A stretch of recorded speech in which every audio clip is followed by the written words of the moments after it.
சத்குருவே சரணம். திருமணமான தம்பதிகள் தாத்தா பாட்டி நம்ம வயிற்றில் பிறக்கணும் அப்படின்னு நிறைய பேர் ஆசைப்படுறாங்க. திருமணமான புதுசில் ஒரு ஆண் குழந்தையோ பெண் குழந்தையோ நம்ம தாத்தா வகைராவோ பாட்டி வகைராவோ பித்ருக்கள் நம்ம வீட்டுக்கு வரணும் அவர்கள் மூலமாக அப்படின்னு நினைக்கிறாங்க. அப்போ நீங்கள் என்ன பண்ணணும், 5ஆம் இடத்தில் ராகு இருந்தால் தாத்தா வகையில் உங்களுக்கு ஏதாவது கர்ம பலன் இருந்தால் அதை சரி பண்ணிடணும்.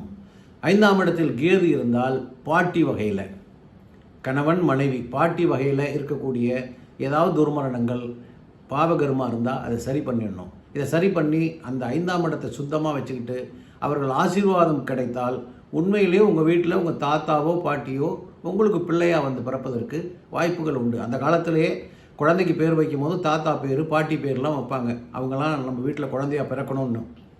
ஆனால் இந்த ராகு கேதுக்கள் 5ஆம் இடத்தில் இருந்தால் அவர்களுடைய வாரிசில் வருவதற்கு தடை செய்திடும்.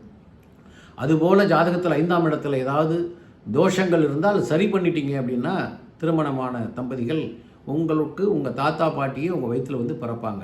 இது நம்ம முன்னோர்கள் சொன்னது தான், ஜோதிட சாஸ்திரத்திலும் இருக்கிறது.